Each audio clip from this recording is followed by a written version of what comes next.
presentations at City Elementary, at Westover Elementary, and I know a few of our other buildings as well.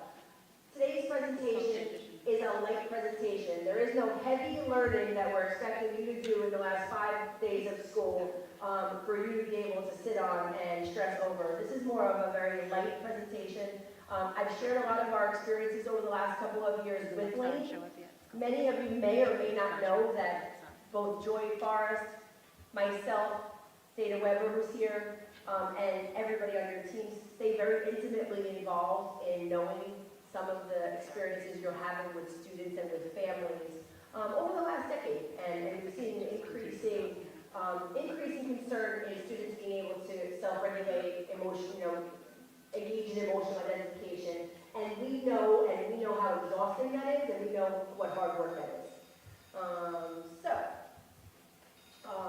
Laine's getting herself set up. As you know, that technology just never really works how you need it to work on all days. So we appreciate your patience in that regard. Laine is not new to Tom's River. We work with an organization or business that's titled Effective School Solutions. Some of you who are at Westover may have experienced some of their services before. Effective School Solutions is a group that works in our intermediate and our high schools right now. And what they do is they help provide a therapeutic approach to education for students who are significantly at risk due to mental health concerns and other behavioral concerns. They work with our High School East program, and I think students in High School North and South.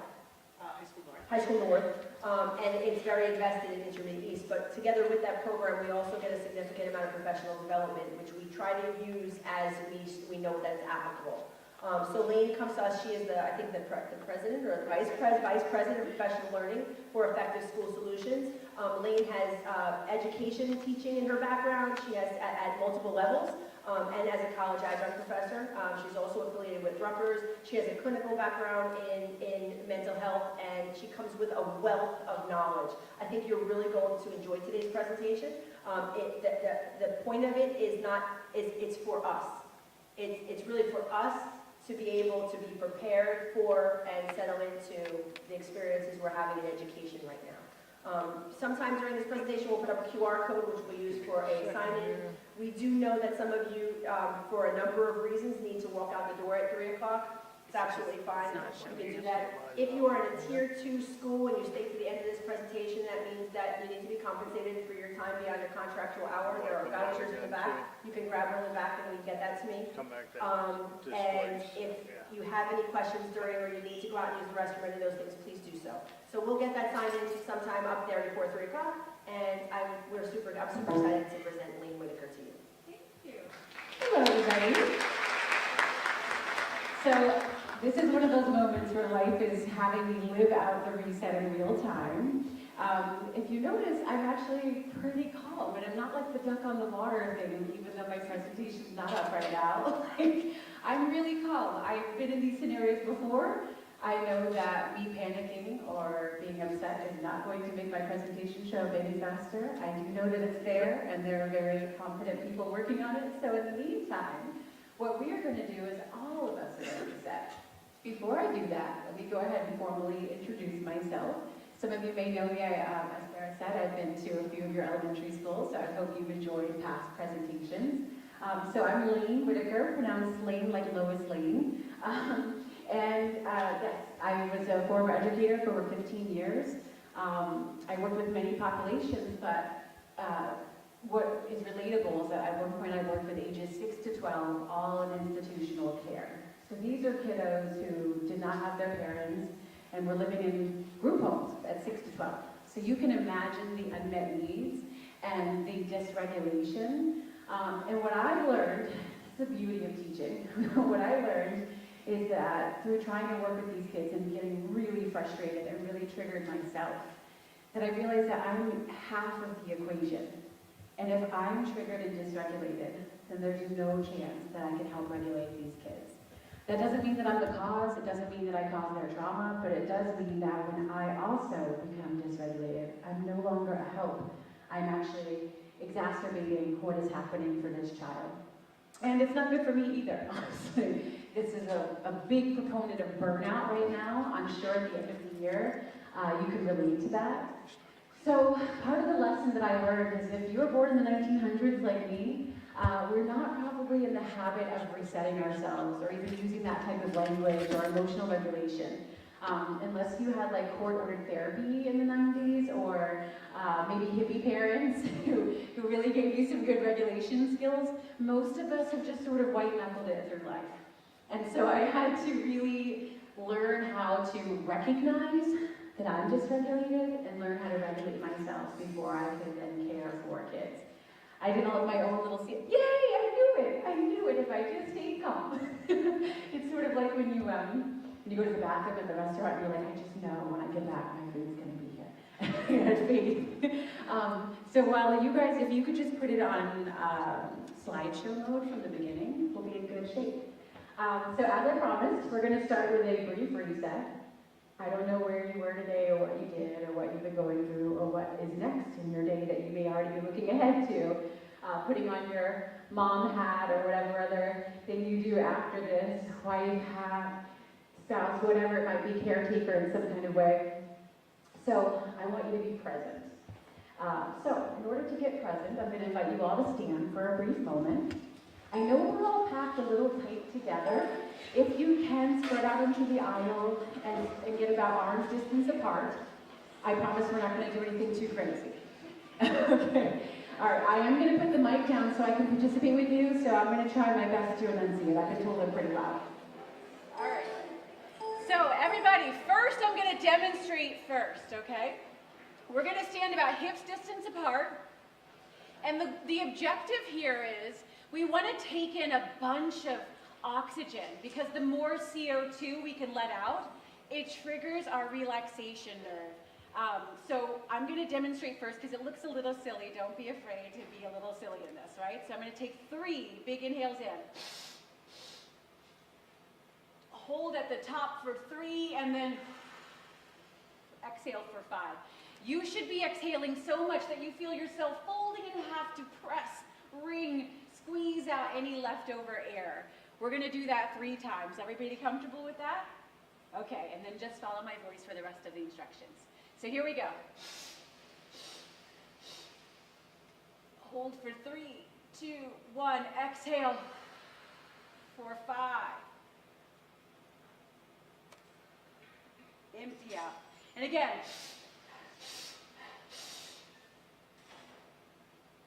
Exhale for 5, 4, 3, 2, 1. Last time.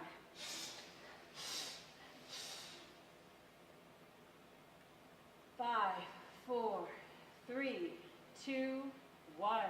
Thank you. You should feel a little in the clouds right now. Yeah. All right. So why? No, don't sit down yet. We're not quite done yet. We're going to release a few endorphins. So hold those arms out to the side. I know my instructions were poor, but I need quiet so we can get back to our reset. Thank you so much.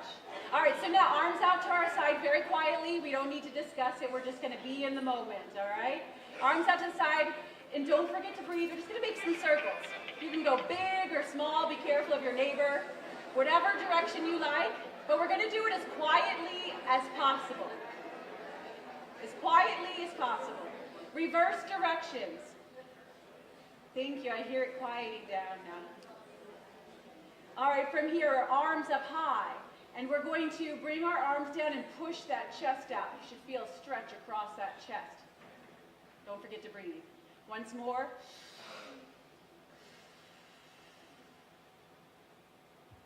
All right, we're going to take our right hand, pull our right side of our head to the right. Left side of our head to the right. Give a gentle pull. Inhale. And as you exhale, feel that side body stretch. Switch sides. Please be gentle with your neck, even though we're well into our day. We hold a lot of tension here. It could be stiff. Inhale. Exhale. Feel that stretch down the side body. And while we're here, let's do some little gentle circles. Again, be careful with that neck. Whatever direction you like. Keep breathing. And reverse directions.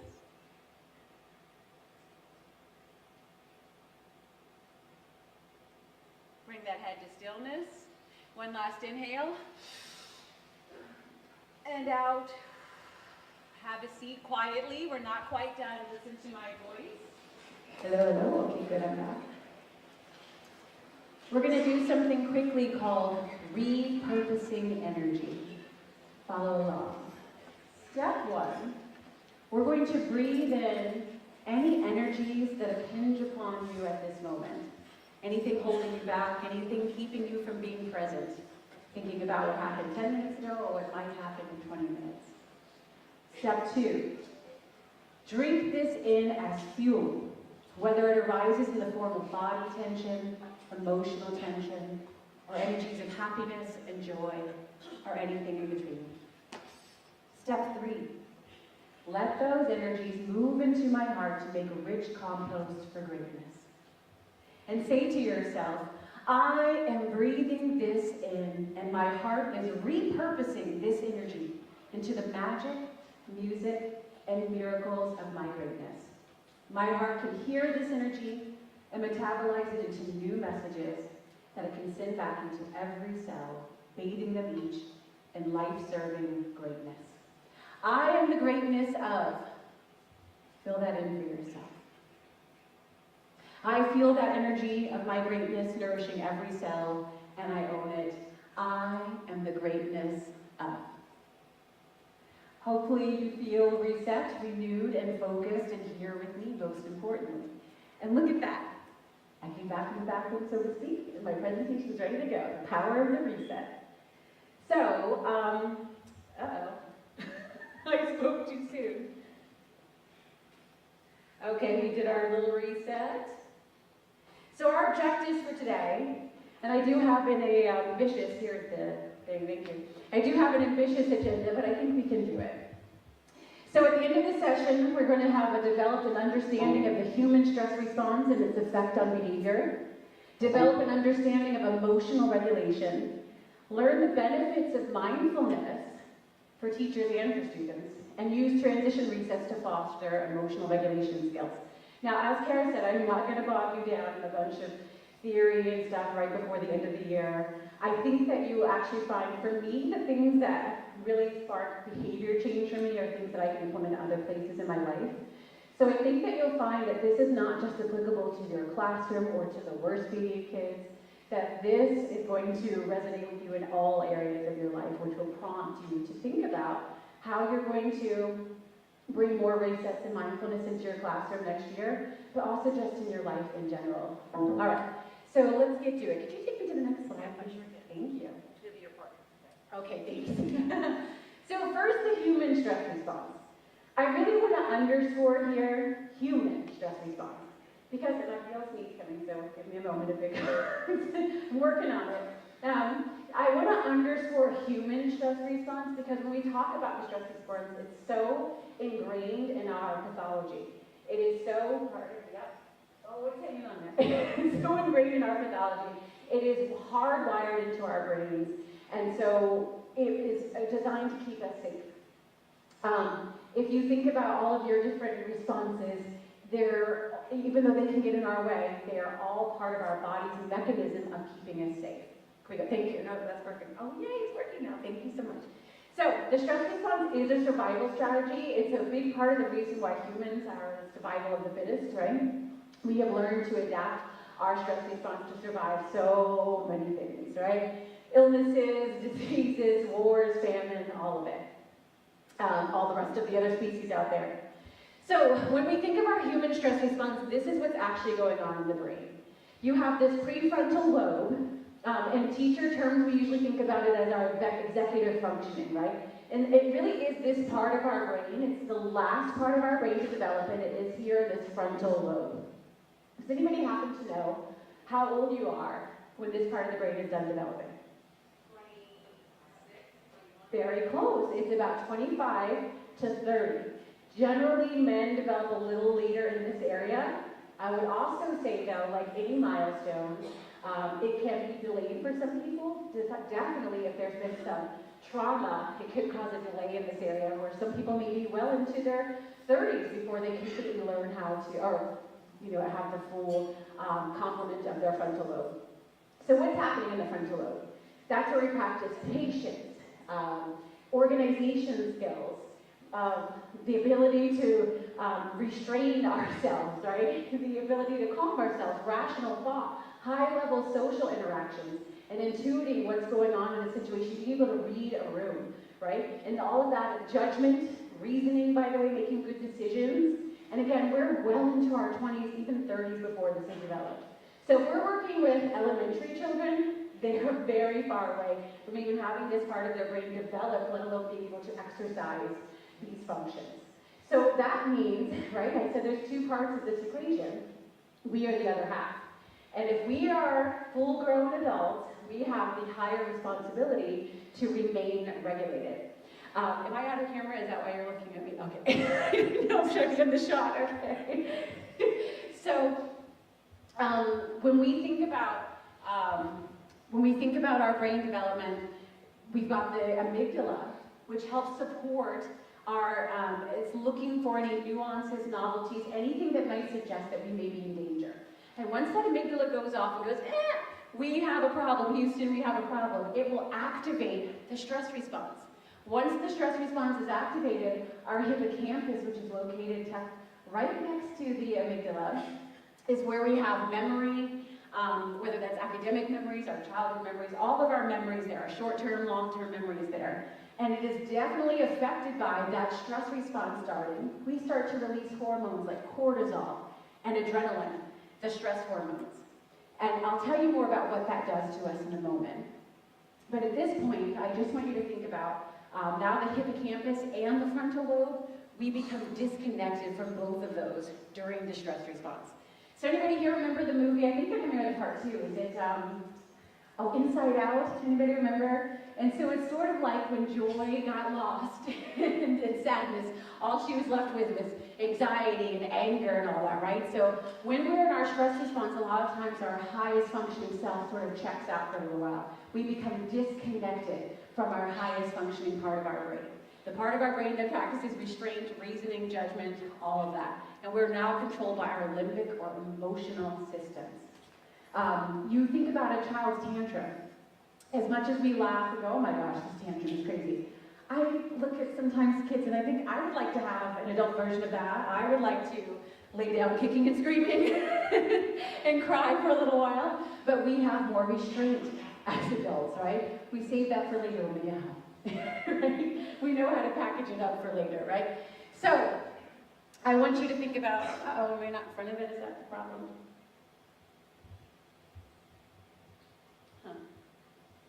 Don't know. All right. Things really going as they want to go. Yeah, but it's okay. I'm just going to keep resetting. Oh, thank you. I don't know if I'm going to accept this right. Okay. So, this is what's happening inside of our brain. Our brain goes, okay, there's something going on. Usually physical, back in the day, in those prehistoric times, even now, we were really scanning, constantly looking, observing for physical threats. Is there a saber-toothed tiger coming to get me, or some other, wild animal that may have been prevalent at that time?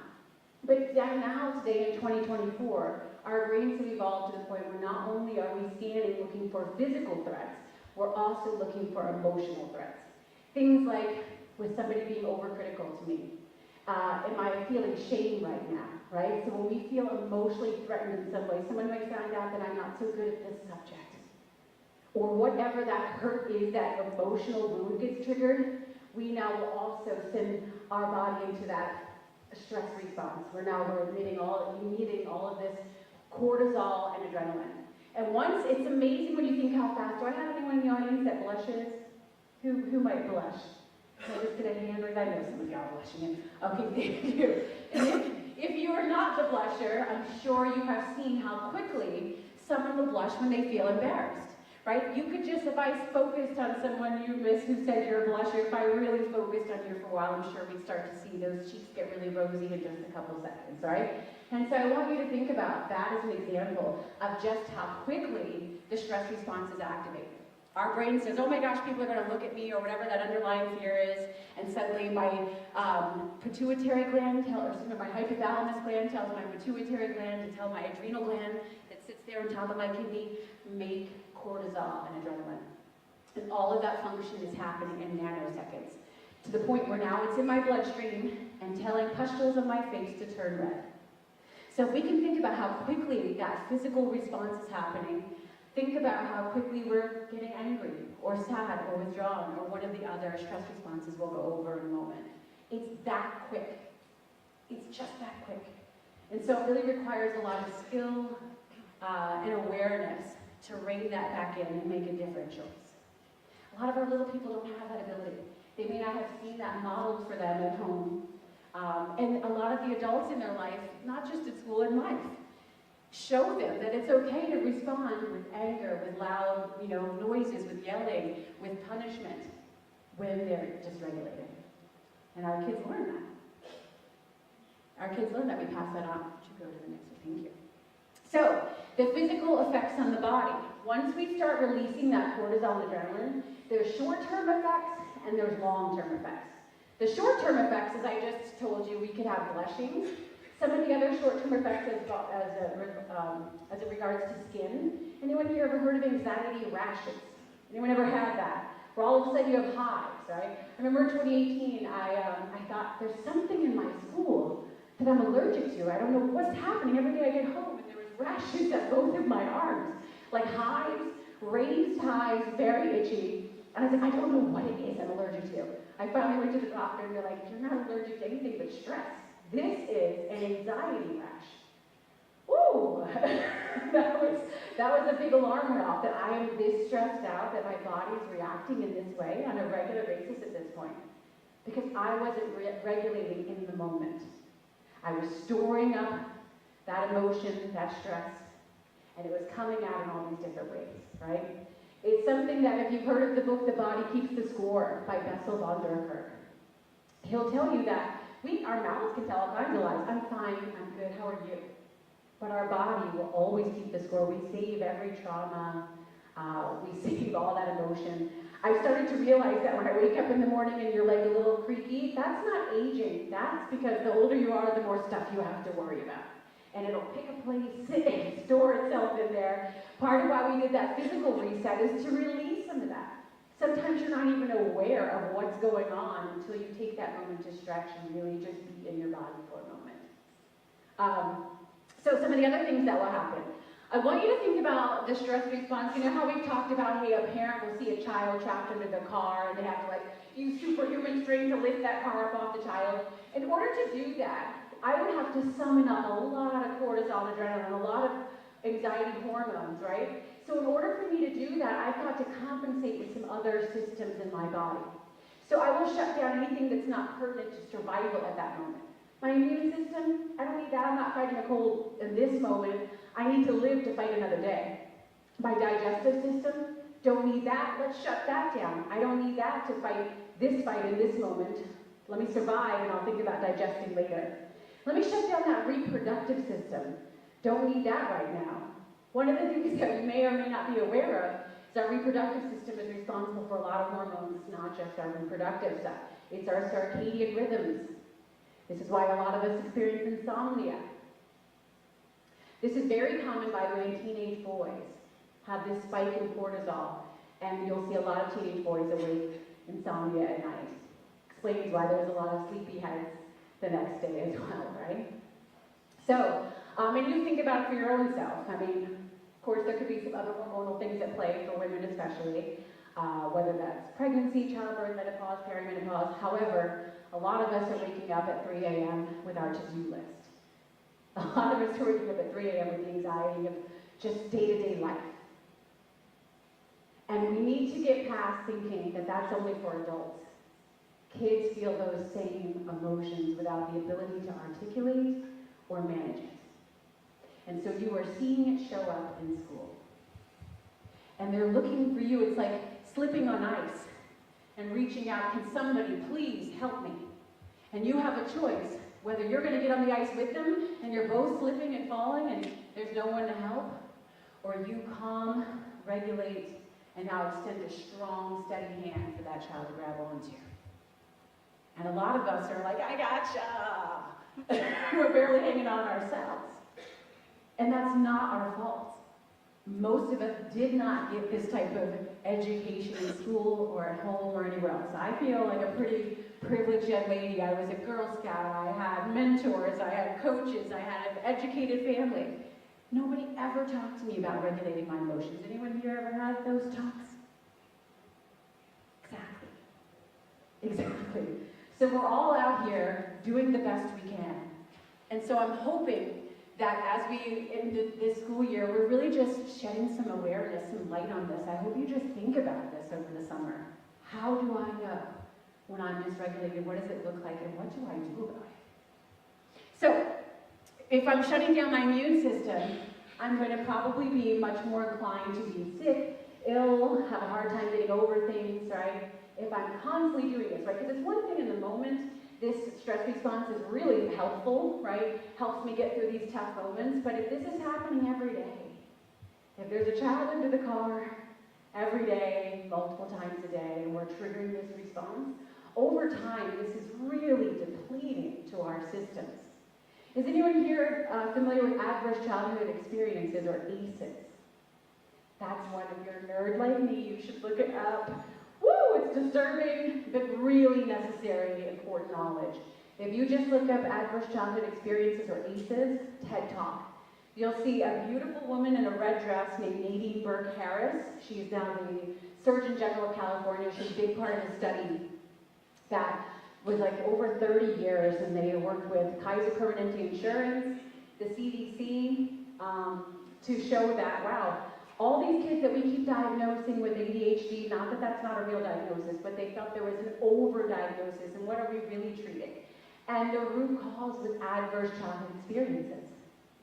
The more adverse childhood experiences you have, such as things like seeing domestic violence in the home, having mental illness in the home, a drug abuser in the home, a parent missing from the home, some other type of trauma, a parent or somebody in the home with a disability, and so on. There are so many, and that's just in the home. What about community?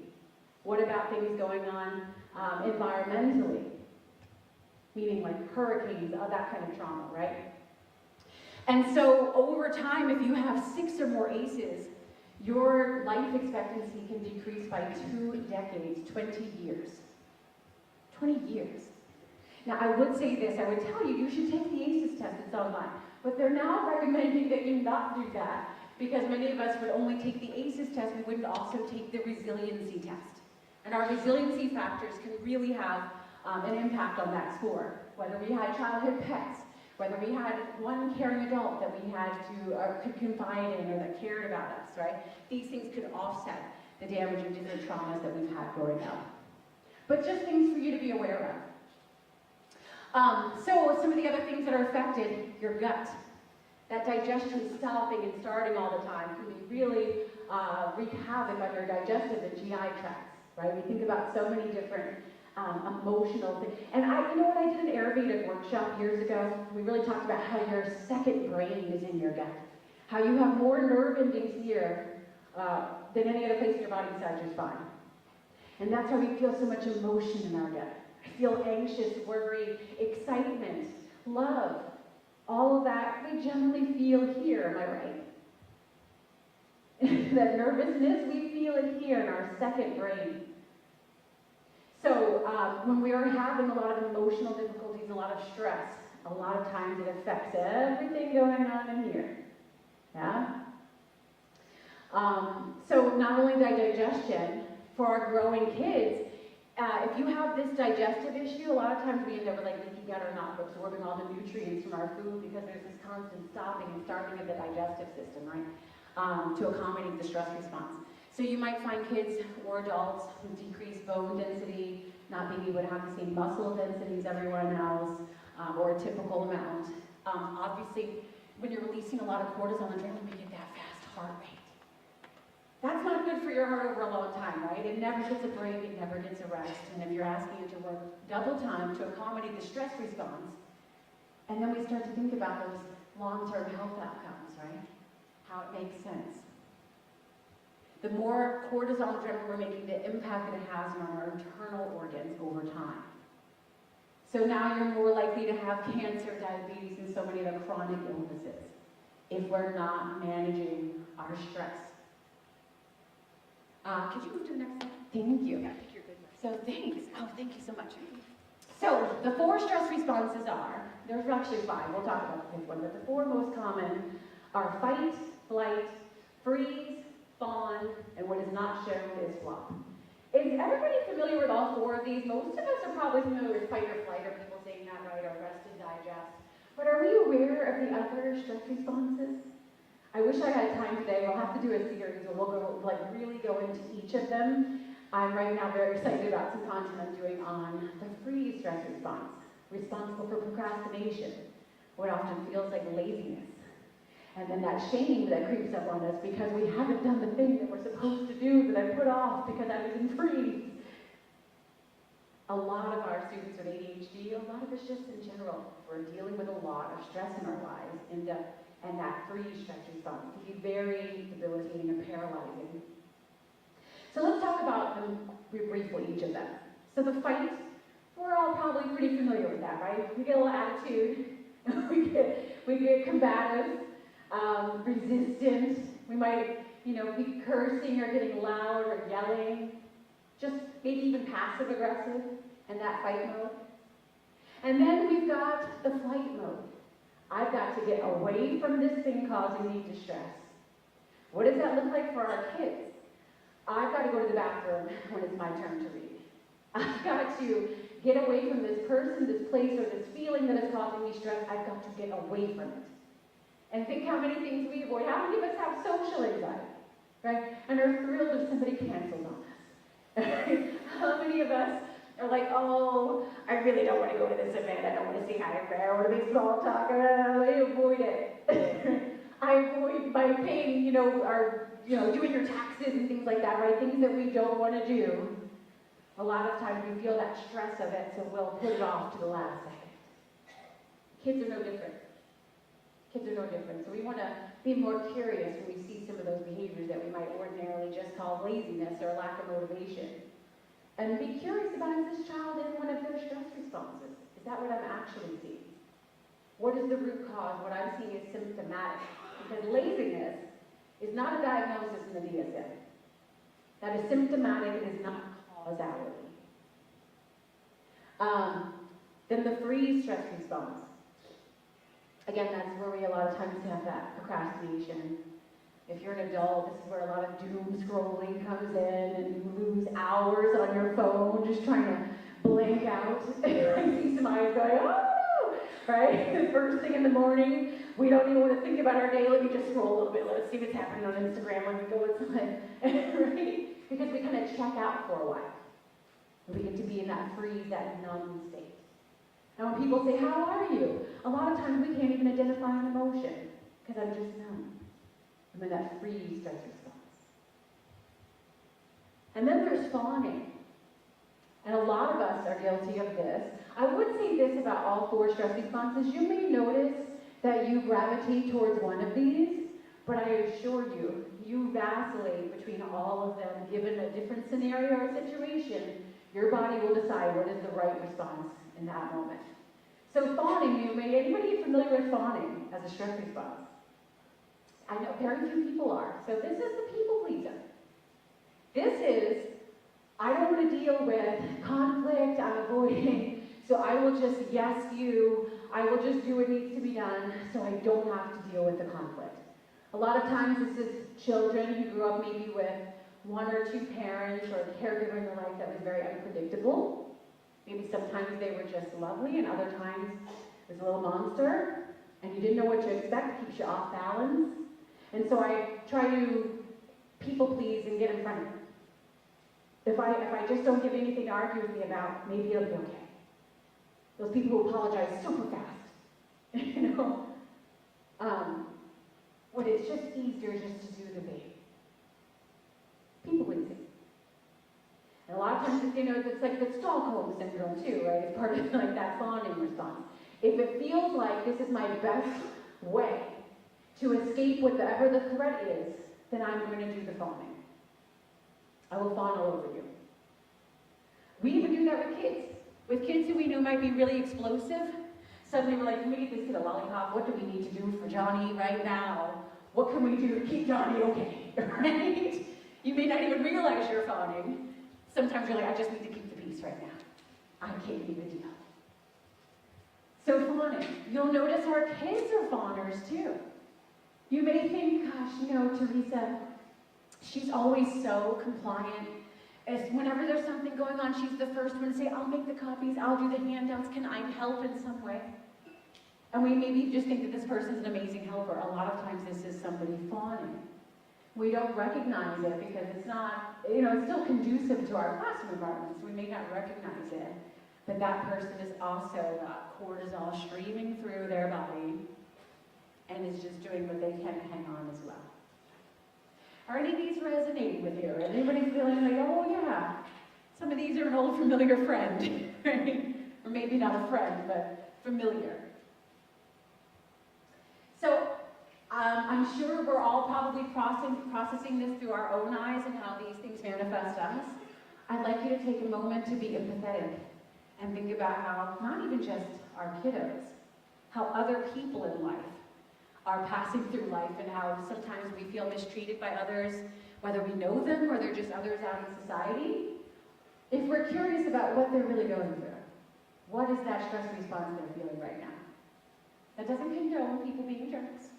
I'm just saying that sometimes when we're a little empathetic, sometimes when we consider what might be going on for the other person, that we're not actually seeing this person, we're seeing their stress response representative in this moment. Any questions, comments about that before I move on? Okay, so here's what it might look like in the classroom. The fight, acting out, behaving aggressively, acting silly. That might surprise you, but yes, acting silly is part of the stress response. If I'm the class clown and I'm distracting you with my jokes and my silliness, guess what we're not doing? Whatever subject I'm trying to avoid, whatever feeling, object, place, activity, person I'm trying to avoid. I worked with a child a little older than what you guys are working with. This child was 15. And this child, I'll skip to that, I don't have time for the whole story, it was a long one, but at 15 years old, this child could not read. And I didn't know this at first, nobody did, and I just found that this child, who I found delightful, this is when I was a dean of students, and he would always find his way to my office, and I found this child to be delightful. And during the first progress report, or progress time, all these teachers like, I can't stand that kid, I have to kick him out all the time, he's the worst. I'm like, not my Narelle, I love him, I don't know if we're talking about the same child right now. And so I invited Narelle to come with me to get on the computer, and we were going to do this sophomore project that they were all working on. I said, you're going to get an A on this one, I'm telling you, I'm going to work with you. And I knew in about 5 minutes that we got the laptop out, that this child could not read. And I realized that it was because of the equity that I put into that relationship. He knew that coming there, he was going to have to share his secret. There's no way he thought we were going to do this project and have me find out, or not find out, that he could not read. And so that was, just validating how much relationship is so important. But then, for this child to, you realize all those behaviors were an attempt to not have anybody find out my secret. The more disruptive I can be, the more I can get kicked out. Nobody's dealing with the fact that I can't read. It's like a giant distraction, right? He was tired. He was tired of manufacturing these behaviors to get out of people finding out he can't read at 15 years old.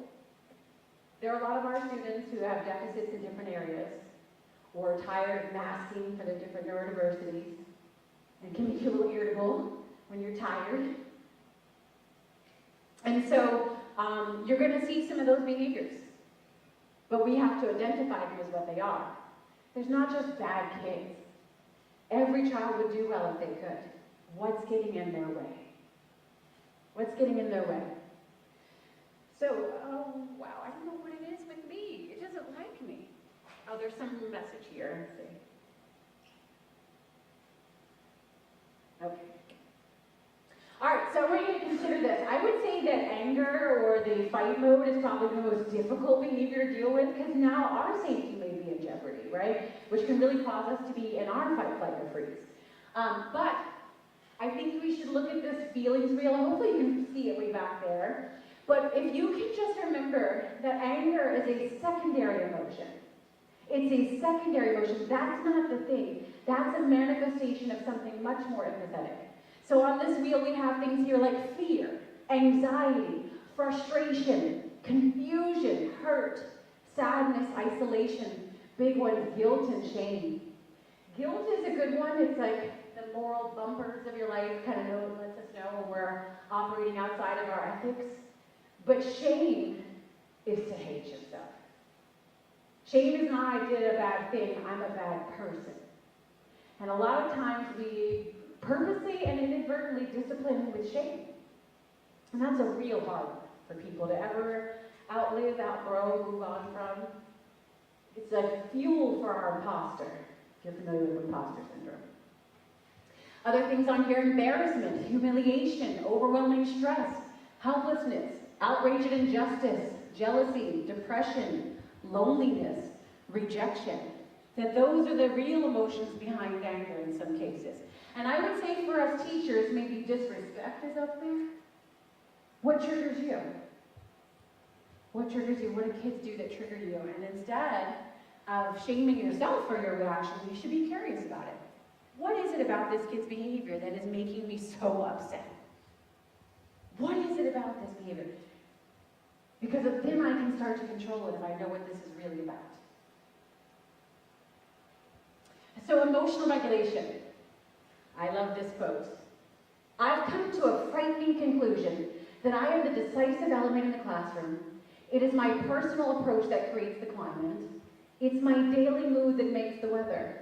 As a teacher, I possess a tremendous power to make a child's life miserable or joyous. I can be a tool of torture or an instrument of inspiration. I can humiliate or heal. In all situations, it is my response that decides whether a crisis will be escalated or de-escalated, or a child is humanized or dehumanized. I'll tell you, I learned this really penetrated my psyche when I was working with those 6 to 12-year-olds. I realized how much power I really had to do all of this for a child, or not. And that it was so dependent on my ability to regulate for me to be able to show up and for my kids in this way. So emotional regulation is the conscious ability to alter one's mood and emotional state when one sees fit to do so. In order to do that, we have to have these 3 things. I have to create awareness. How many of us are even knowing when we're dysregulated in the moment?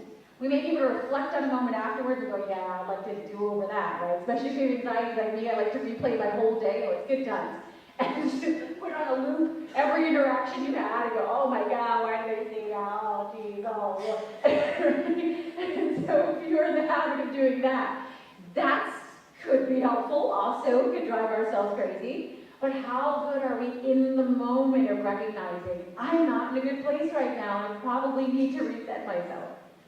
I am not helping, I am exacerbating. My anxiety is making my students anxious and respond to their fight, flight, freeze, or fawn response. How many of you think our kids are really just reacting to what we're doing with the energy that we're bringing into the classroom? Could be things going on at home, could be a difficult conversation we had in the hallway, could be something that happened at school, home, anywhere else, something going on with our kids, but we bring an energy with us into the classroom. And this is why it's so important to do those resets like we did at the beginning here. Because once we've kind of reset that energy, we get present. And whatever I'm worried about, whatever I'm irritable about, whatever I'm reacting to is not important in this particular moment. So that I can show up for my students, show up for me. We're all much happier when we're in the moment. That same student, Narelle, I told you about, he shared a quote with me. I don't know who, it's an anonymous quote, it's not his original, but he gets the credit for sharing it with me. He said, yesterday's history, tomorrow's a mystery. That's why we call today a gift, because it's the present. And it is. It's hard to be anxious when you're in the moment. And anxious means that we're living in the future. When we're depressed, we're usually living in the past. So I not only need the awareness, I need the belief, and then now I need the skills, which we're going to practice, which most of us didn't get the opportunity to practice. All right? So emotional regulation and executive function. I'm sure this is very validating for you. Findings suggest that children who have difficulty regulating emotions have trouble learning in the classroom and are less productive and accurate when completing assignments. It's very difficult to be anxious and curious at the same time. Very difficult. So if I'm having a stress response, I'm probably not available for learning. And that goes for us too. I told you that our memory is affected. Think about when you're stressed, how quickly our memory goes out the window. Where is my phone? Where are my glasses? I'm not kidding. I put on a pair of glasses because I couldn't find my glasses, got in the car, realized I was wearing 2 pairs of glasses. Okay? One on my head, one on my face. And so a lot of times our memory is shot because our stress response is fired up, our short-term and long-term memory. We don't remember basic routines. We're not remembering things that we know were right there at the top of our minds. So the same is true for our kids. So how can mindfulness help? Mindfulness is the practice of bringing your full awareness to the present rather than thinking about the past or the future. It's about living in the moment without judgment. So you're all near the Jersey Shore here. So I want you to think about when you're sitting on the beach, you're in your chair, and you're facing the ocean. Here on the East Coast, a lot of times we get the planes will fly in, right, with an advertisement on them. Maybe it says, like, hey, come get your 12-pack of Rolling Rock at, Moe's for, I don't know, what price is that, guy? 20 bucks? And when, if you're looking at the ocean, you don't notice it when it's way down the beach. You sort of notice it when it's in your peripheral, in the present, right? And then we sort of read the sign, and usually we're not judging, we're not going, that's really expensive, $20, Mo needs to get his life together. We just read it, right? And suddenly, poof, like that, it disappears into another cloud. I want you to think about emotions that you're having, and just like that, we're reading them non-judgmentally, and I'm wondering about it. If it's $20, that means its prices must have gone up. I wonder what's going on with the food. Are hops more expensive? Now we can really investigate what's going on rather than judging it. So when we have an emotion that comes up for us that we feel very guilty about, or God, that was a wicked thought, or I can't believe I thought that, I said, you should be more curious about where that's coming from, why you're feeling that way. It's giving you valuable information if you can look at your thoughts without judgment. So the benefits of mindfulness: improve mood, reduce stress, improves sleep, relieves anxiety, increases empathy, improves self-esteem, boosts focus, reduces depression, improved awareness. One of the most important components of mindfulness is not only awareness, but an attitude of acceptance and curiosity about our thoughts and feelings. Very, very liberating when you get to this place. So the science behind mindfulness, I know that we think it's, woo, it's this new age stuff. Mindfulness has been around for thousands and thousands of years, probably over 5,000 years. This is something we've known to be helpful for a very long time. It's just sort of made its way here to mainstream America. But the science behind mindfulness is that according to brain imaging reports, practicing mindfulness can alter the structure of your brain in a way that improves your reaction to stress. People who practice mindfulness often have increased blood flow to their brain and a thickened cerebral cortex. These changes are associated with a stronger attention span and an ability to regulate negative emotions. Not only that, you're less reactive to strong emotions in the first place. You just don't have that same reaction to the same thing that might have been driving you crazy last year, or the same student behavior. So why mindfulness techniques can retrain your brain. Mindful activities increase that gray matter density, which strengthens memory, compassion, introspection, and self-awareness. Also reduces stress and anxiety. Who doesn't want that? Benefits for students. Studies find that youth benefit from learning mindfulness in terms of improved cognitive skills, social emotional skills, well-being. For example, social skills in kindergarten predict improved education, employment, crime, substance abuse, and mental health outcomes in adulthood. Remember the ACE score I told you about. I'm far more able to mitigate the effects of stress and trauma if I have good coping skills. Those resiliency factors again.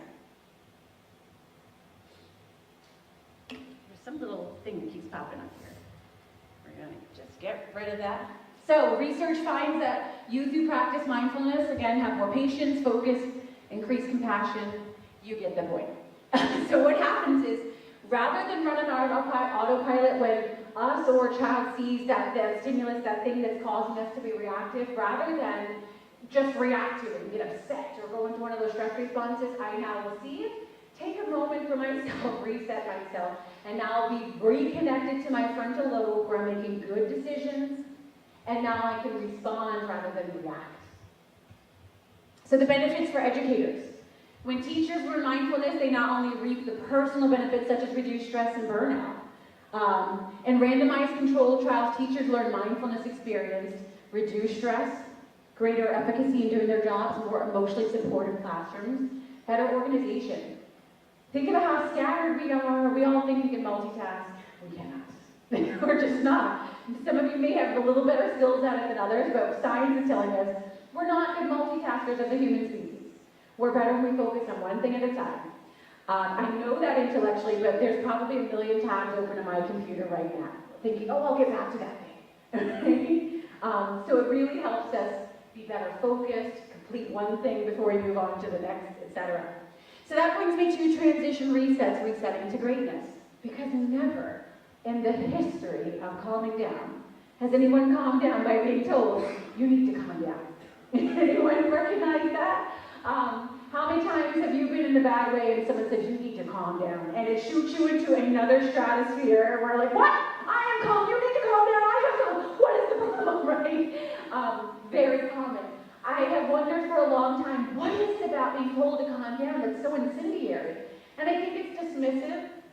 We're already in our feelings.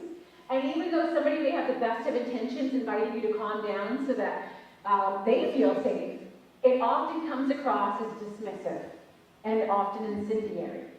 But when we have universal language like a reset, it really takes the sting out of it. It's more like a namaste kind of thing, like the light in me sees the light in you. The regulated person in me sees that you are not regulated right now and you need some help. I really would like to see you take this moment for yourself. That's what that should mean when we use that universal language of resetting. So, I totally get it. If you have not been resetting before today, but like Maya Angelou says, when we know better, we do better. So after today, you're on the hook. You're all accountable for resetting. So resetting and renew. What is a reset? All of us, every human, we get overwhelmed by life sometimes. And so a reset is getting back to greatness. Because I believe all of our default settings are greatness. And when we operate outside of our greatness, it is usually because we're in one of our stress responses. And again, that the people around us aren't seeing the true us, they're seeing our stress response representative. So it's taking that moment to get back to the greatest part of myself, the well-regulated. How am I doing on time? I have no idea. Am I at time? Oh boy, okay. Wait, how long do I have? Oh great, this is wonderful. Okay, great. So transition warnings. Another thing, especially with our little kiddos that we want to think about, is that not only do we struggle with transition, like once we've already gotten to the next thing to kind of reset before that, but we need a heads up. I was a parenting teacher for a long time too, for pregnant parenting team moms, still do some on my own. And what I found to be so successful, so when my kid was little, we were at a birthday party or something, and as long as I gave the heads up, hey, I know you're having a good time, I want you to start making your goodbyes over here to the birthday boy, get some hugs in there, get your last little bounce on here, get your last little slice of pizza, because we're leaving in 5 minutes, okay? 5. You ready? Okay. And that 5 minutes got him his mind right to wrap his mind around the concept like, oh, we're leaving, this is about to end soon. Rather than abruptly, hey you, get your coat, it's time to go. Meltdown. Because you didn't warm me up, you didn't let me know what was coming next. And kids, adults, we love predictability too, but nobody loves predictability more than children.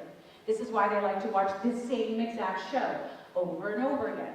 They want to sing along with all the songs. I want to know exactly what the next piece of dialogue is. I love that predictability. So when we can offer that, especially when we know that some of our kids are having a really good time with a particular activity, we want to make sure we give that heads up, that transition warning. Here is a video. Now this child is a little older, 6th grade, but I want you to see the impact that doing these resets has had on Dylan. Let me play this. You know that thing I do where I give resets? Yeah. So do you remember when I first started giving you resets, what that was like for you? Yeah, I was like, I'd get like 5 before I would stop. And what would you say when I give you a reset? Don't say the word right now, but do you remember what kinds of things you would say? Yeah, Pretty tough. they were pretty hardcore. And how did you feel when I first introduced the idea of reset? I just thought they were just as you say. Uh-huh. And now when I give you a reset, even if I know it's something you don't want to do, or if it's a behavior you're having a good old time with and you don't want to stop, you do stop. And you do listen and you do follow my instructions. So I'm curious about that, how that feels now when I give you a reset and you kind of go through the process of doing it. Yeah. So tell me about it.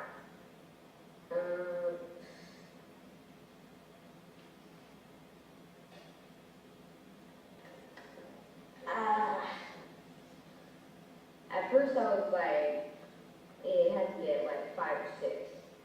To make a difference? Yeah, and then it started going down to 3, then 2, and now it's just like 1 or none.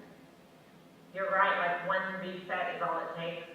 I just stopped. You reset yourself. You realize you're resetting yourself. Yeah. Yeah. I can't tell you, I was well into my 30s before I ever thought about the concept of resetting. So I wish somebody gave me that gift in 6th grade to have the awareness, the skills, and the belief that I could reset myself. Any of us have that in 6th grade? But that's something that we are really capable of giving to our students so that they have the ability to self-regulate in ways that we were never taught.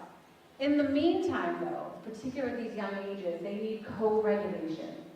And so much of what their behavior is connected to our energy. And we may be thinking, but I'm in my high voice, I'm so pleasant right now. We all have ways that that energy is seeping through. Maybe some of them you're aware of, some of you're not. I was in a class, this was so great, I was observing a class, and there was a disruption in the class, there was a fire alarm. We got back from the fire alarm, and you know how kids, it's like herding cats. This teacher was really disappointed because she had a great lesson she prepared, and now she just couldn't get the momentum back once they got into the classroom. And she's trying to get the projector working, there was an issue, I can relate. There's all these other things going on, right? And she just couldn't get the kids back on, so her voice started to change. She was very quick-tempered. As kids were suggesting things, did you check the thing? I got the thing, Johnny. I did look at the thing. You just sit down for a minute, okay? Right? And now they're like, whoa, what's going on? And some kids are going, they're fight, flight, or freeze, or whatever. And they started shouting out her favorite things. Apple pie, kittens, and all these different things. She's like, why are you shouting these things? Like, we're trying to make you happy. Kids know when you're not right. And when you're not right, they go into fight, flight, freeze, or fawn. In this case, the whole class started fawning all over her, trying to get her back to the good side, right? How often are we demonstrating that we are dysregulated without even knowing it, and now our kids are responding to our dysregulation? If the adult in the class isn't right today, that means I'm not safe emotionally. That means I'm not safe. You may be more punitive today, you may be withdrawn or checked out, you may be just not yourself, and I feel that, and I am now responding in my fight, flight, freeze, or fawn, which often now they start to feed each other's beast, right? Now the child is acting out, I'm getting even more upset, why are you acting out, right? And we're both on that ice, slipping together, both needing a reset. And it's okay, by the way, when a kid says to you, hey, Miss Jones, you might want to reset. We don't go, look, Johnny, I'm going to go. I give out the resets around here. We should say, thanks, Johnny. I really appreciate you being so attuned to me that you recognize I'm not myself right now. I need to take a breath. Now, not only are you modeling that, you're acknowledging, yes, adults also become dysregulated. But here's how a grown woman or man handles and regulates my emotions so I can get back on task. So here's another one. I love this one because I had a student, it resonates so powerful with me because I had a student named Destiny who was 6 years old. And this is the way she described resets to new students who are coming in. This is not my Destiny. but kids, this child had a very similar sentiment. And does anything happen after you reset? Yes, you don't feel any, you feel good in your throat and all in your body. You don't feel like this, I'm not gonna follow the rules. How many of us have felt like that? Feel it in your throat, and you're like, oh, I just feel, I love the way that kids will articulate these things, right? My destiny said, well, you know, it's like when you're being bad, and I could be tearing up the room, and suddenly I can reset, and I can just be good again. And I said, essentially, you're right. That is what it is, that you have the power to change how you are feeling and operating in that moment. And we want to empower kids with the skills, the ability, the belief to know that you can change how you are feeling and acting in this moment. And it's in your best interest to do so. One thing I want to talk about that she just said is we call it somatic experiences. She said you feel it in your throat. So I want you to think about when you've been dysregulated in the past. You ever feel that huge lump in your throat? It feels like you're about to cry and you're holding it back and my throat hurts. And you feel like, I can't breathe right now. There is a golf ball in my throat, but somehow I'm taking in air, I'm eating and drinking and all of that. That's called globus sensation. That is when our body is responding through our stress response and telling us, you're not okay. That's an emotional reaction to stress. Having that globus sensation.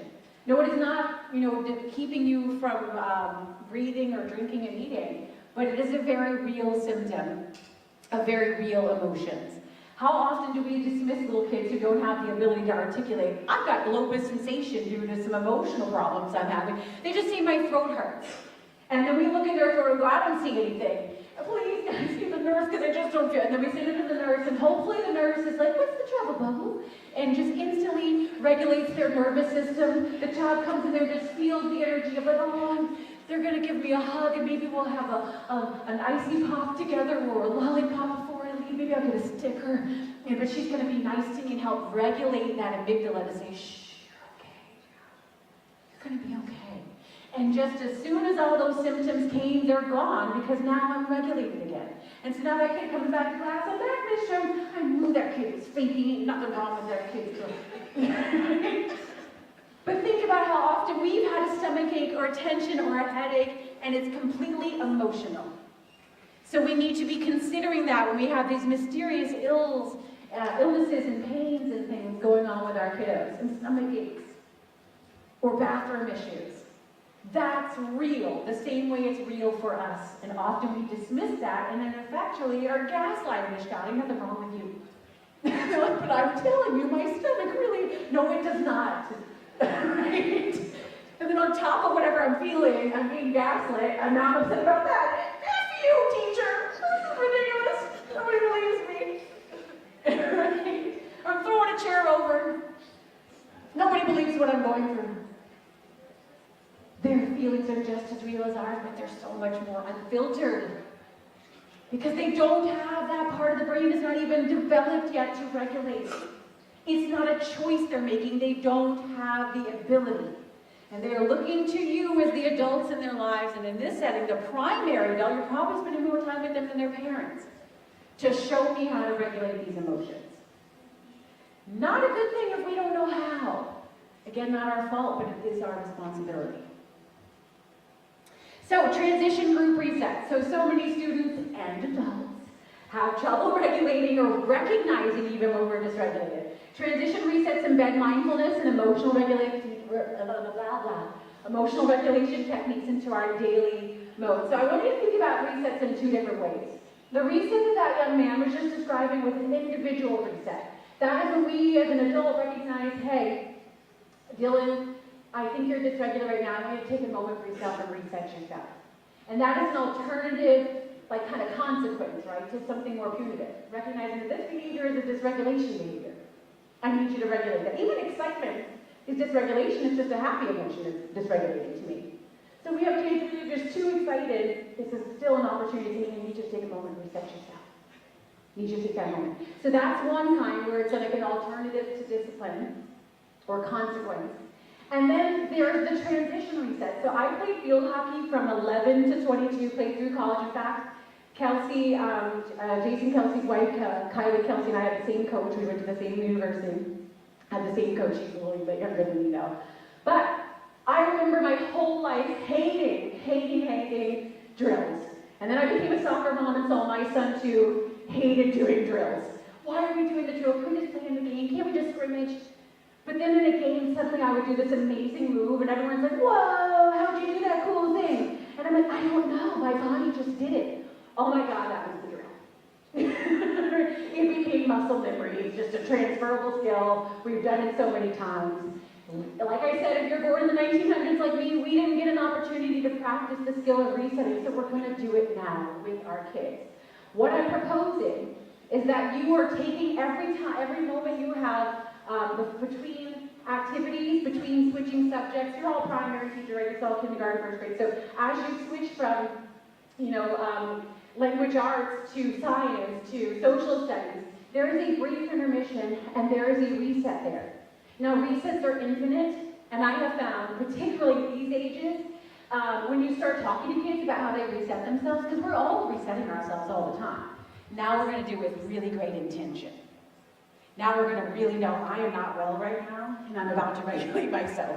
Whereas before we just sort of did what we had to do in the moment, right? So you want every transition time to be an opportunity to practice this, to create awareness in my body, what it feels like. How do I want to feel? Taking into stock, how do I feel right now? How do I want to feel? How do I get there? And that's the reset. Kids will start to give you their own resets. You will start not having to be the holder of the inspiration for all the resets. Kids will then, when they are having a moment, a little meltdown of sorts, having some dysregulation, and you say, hey, Dylan, I need you to reset. Now he's not going, well, I don't even know what that means, or how do I do that? We do it all the time. How many times are we switching kind of periods, if you will, in primary school? 6, 7 times a day, and as they go to specials and whatnot? That's 6, 7 times a day opportunities to practice those resets. 5 days a week? That's some real serious reps right there, right? Now, I may not be able to get to all of you in coaching, right, to really hone in on this and really develop the skill set, but this is something that as a school building, if you are doing this with fidelity, within about 2 or 3 months in your school year, you will find there is a climate and culture change. That adults and students alike are recognizing when we're dysregulated and are able to reset ourselves. And that is half the battle when it comes to behavior. And so you don't have to be a trauma expert, you don't have to be a clinician. You do function as a social worker sometimes as teachers. I'm not going to lie, you're the pseudo-parent and caregiver. But you will now have kids who know how to regulate themselves, who are able to articulate, I need a reset right now. I promise you, you will start to hear kids using that language. I have never been to a district where we've implemented this. Within a couple of months, you will have parents call and go, excuse me, can someone tell me what's going on with these resets? My Johnny just reset his little brother. We were in the car, my husband and I were bickering, and our kid was like, y'all need a reset. I need to know what this is, right? Because again, it becomes a transferable skill. It's not just something I do in school. It's something I do everywhere. It's who I am. I am a person who knows how to regulate myself. Wherever I go, there I am with that skill set.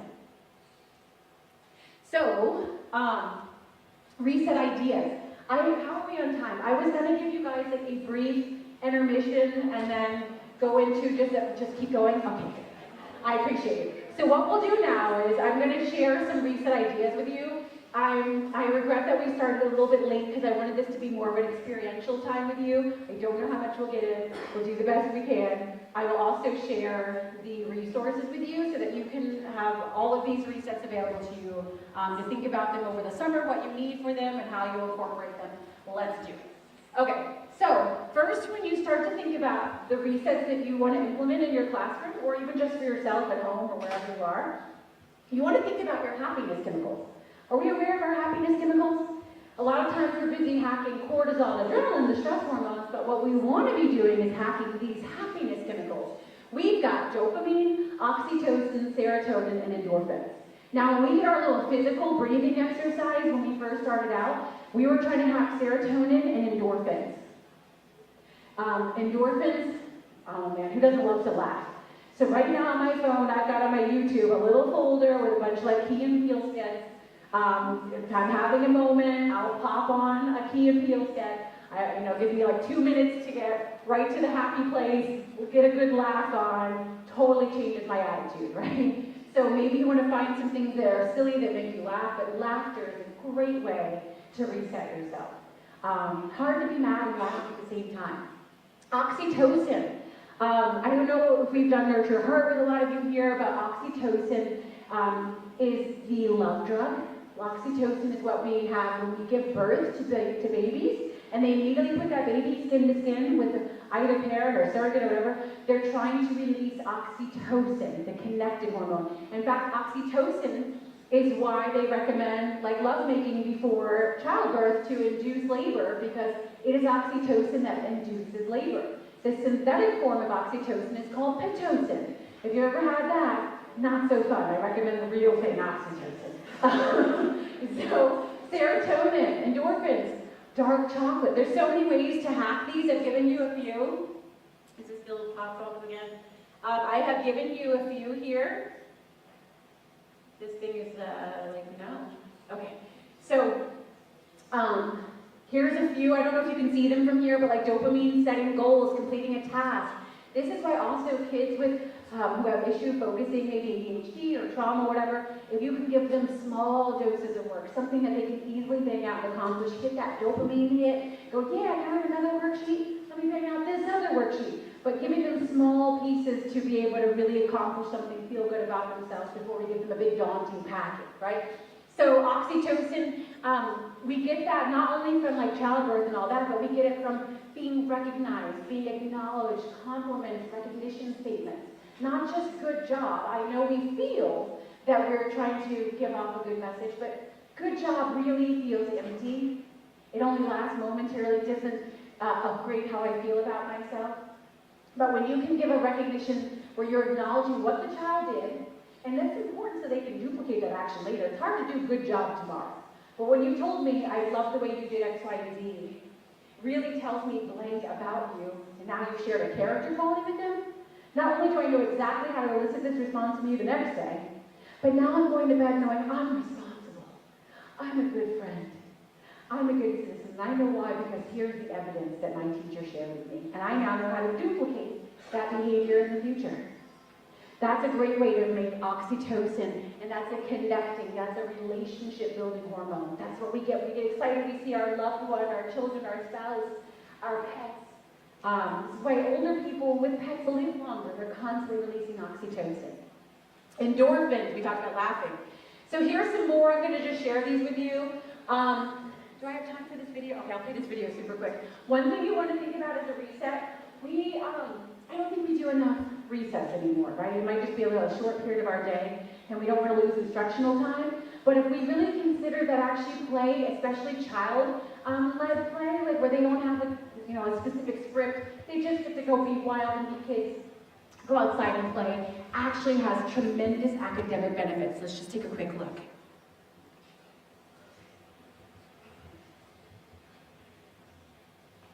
I don't know. I might have to send this one to you guys. Not trying to play. All right, we'll move on. I'll send it to you. You can check it out. It's a really fun Edutopia video. Another way to hack those happiness hormones and do a nice reset is take a nature walk. Go get some stones. If you don't have time for the nature walk, Amazon has some great stones.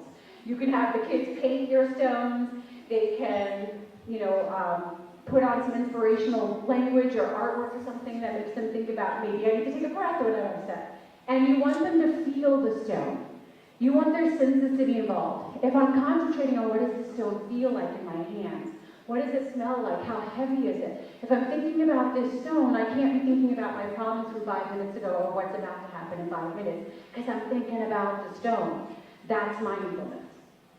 And so now they can pull that stone out, or even just think about that stone when they're having a hard time. I wonder what my stone's doing right now. I know that it feels about this heavy. I know that it smells like this. I know that it feels like this in my hands. It could be something else other than a stone too.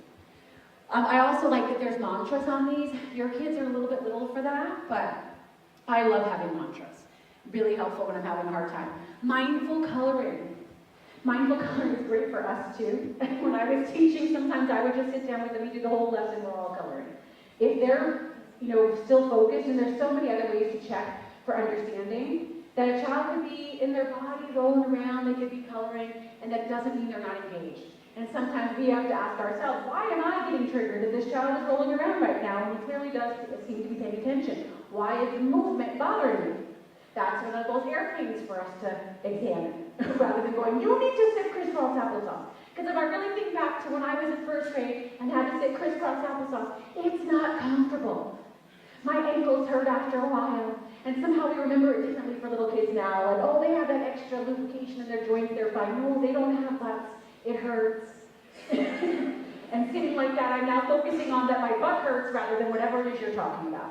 So if that kid needs to roll around and pay attention, we need to get over it. That's my dysregulation that's now affecting how the class is operating. I should say thank you, Johnny. I saw that thumbs up. I see you're paying attention. Oh, you're still coloring while we're doing this? Hey, if that keeps you calm, do your thing. I know you're still listening. Legos. My kid's 20. That's still his reset. 20. The table God says up to 21, okay? And they're still really expensive. But yes, building, having a hand manipulation, even just having a few pieces in the desk, very calming, regulating for kids in this age group. Snuggle with a pet. Do you guys have therapy dogs in your district? Some of our schools. Oh my God. I was at a school. It's something, if your school doesn't have a therapy dog that comes to it, it's always something you could recommend to your administrative team. We partner with different organizations that are in the community, so we have at least 50% of our schools have therapy dogs. Game changer. I do a lot of national work with districts across the country, and I do a lot with admin. Even the admin loves the snuggle pet. I have been on a Zoom call with like 15 administrators, and somebody will come get the dog out their hand, and they're like, okay, bye buddy, we'll see you next time. And the administrator's about to have a breakdown. Right? I was just in your neighbor, Berkeley, not long ago, and they had this cute little, it's like the Obama's dog. It's like a Portuguese water dog. And it was so cute because all the kids were just doing their normal lesson. They're, doing their thing at school. They're not really paying too much attention. The dog would just sort of sit down next to somebody, come and get a little snuggle, move on to the next one, get my little oxytocin fix, and on to the next. It's very coordinated. When they bring therapy dog in, they might come with a grade level, they might come monthly. It's scheduled appropriately, so it's something to think about. Especially when you know they're coming, really reduces depression, anxiety, you look forward to it, can help control some of the behaviors. I think we actually had a therapy pony this year.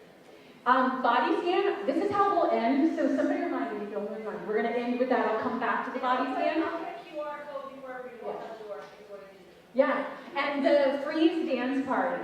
So much fun at your guys' kids' ages. I've seen it in real time. Oh my goodness. Where you just play kids bump and they dance and dance. If kids don't know how to dance, you give them a couple. Give them the lawnmower, give them the sprinkler, right? Give them some couple of little things they can do, right? And as soon as the music stops, because guess what? If I'm listening to the music and waiting for it to stop, you know what I'm not doing? I'm not anxious over what was or about to be and all that. I'm in the moment. I saw a first grade teacher do a reset that was so beautiful one day when I was observing her class. I almost went to tears. She said, all right, everybody, we're moving on from math, we're going into spelling. Everybody stand up, they did there. She said, we're gonna do reset. And all the kids were like, yes, we love to reset. And so she said, I want everybody to do Simon Says, and as soon as she said Simon Says, I was like, that's brilliant. Why hadn't I thought of that before?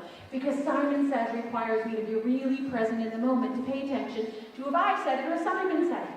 So she said, Simon Says, do 5 jumping jacks. And they, yay, did their 5 jump. Simon Says, shake out the wiggles. And they shook out the wiggles and shook out the wiggles. And she said, stop. And a couple kids stopped, and the other kids go, she didn't say Simon, you gotta keep wiggling, oh my goodness. And they went back to wiggling. And then she said, Simon Says, I want you to go back to your desk. Simon Says, pull out your spelling and your pencil. And sit down, take 3 deep oceanic breaths. And now we'll begin with our spelling. Beautiful to see them shake off whatever was going on with math, get all the excitement and wiggles out. She recentered them, and the process she was doing the same. Beautiful to see. Freeze dance parties evoke the same type of thing. Progressive muscle relaxation when you just go body part by body part, tensing, letting go, tensing, letting go. Very relaxing when you're not. Sound meditation. So I do want to do, I see a couple of you leaving. If you can stay, I'll do a quick body scan with you. I just want to say in closing, educating the mind without educating the heart is no education at all. Aristotle knew that thousands of years ago. So thank you. Here's the transition reset handout if you want to get the QR code. I'm not worried about the sign-in. I just try to take the first one. Yeah, I really appreciate that you're still here. And if you're willing, I'll just give you a little body scan on the way out. There's the handout. Here's a survey, if you don't mind telling me how I did today and what you think about the content. And we'll share the Yeah. My name, by the way, is in alphabetical order, so I'm probably at the very bottom, Laine, Whitaker, and you're watching Transition Resets. Last thing, oh, I'm sorry. Are we good? And then as soon as you're done with that, I'm just going to do a quick body scan with you as you get out of here, unless you have to go. I hope you'll appreciate it. It's something that you could really do with your kids or for you. Okay. So if you have to leave, please do so quietly so we can just do this last little reset on the way out. Thank you so much. I hear how you are accommodating. Okay, so body scan. I will tell you this, I have a hippie sister who lives in Maui, complete hippie. She told me years ago I was really struggling with some anxiety issues, and she said, you need to do a body scan. And I thought this was some hippie-dippy nonsense. I was like, come on, Blair, I'm tired of this. And she said, no, please, I'm telling you, do this body scan. And what I found was when she really took her time and went from head to toe, I realized that clenching my butt, I didn't even know. I was like, Blair, I do have a tight ass right now. This is crazy. I wasn't even aware. I am really giving it a lot to work with right now. I had no idea. Checking out how you feel with your shoulders. Are they up in my ears? Or am I relaxing? Is my face relaxed? It's a little noisy here to really do the scan now. But I want you to think about what the benefits are. And maybe tonight, when you have some quiet time alone, just sit down for a second. And always start at your feet and work your way up your body, your ankles, your legs. Notice if you're tensing anything. Notice if you're holding on. Notice if there's any places that feel tense or anxiety in your body. And anywhere you feel those places, send that breath right to that spot. My favorite color is orange. And so I imagine an orange light, and as I exhale, that orange light is going to wherever my body needs it most. It may sound a little hokey, but it works. So observe what's going on in your body. And when you start to pay more attention to what's going on in your body, you start to notice what may be going on for other people too. Your empathy and compassion immediately increase. So I just want to say thank you so much for your time, attention and engagement, especially with the little rocky start. I know it's the end of the year, and probably the last thing you want to do is come to a meeting today, but you guys have been an amazing audience, and I really appreciate it. I hope that this was helpful for you. And I just want you to know, for yourself, how you work with your own children this summer and others around you, and how you're going to help support this with our students in the future. Thank you so much for having me back. Thank you, everybody. Have a wonderful day.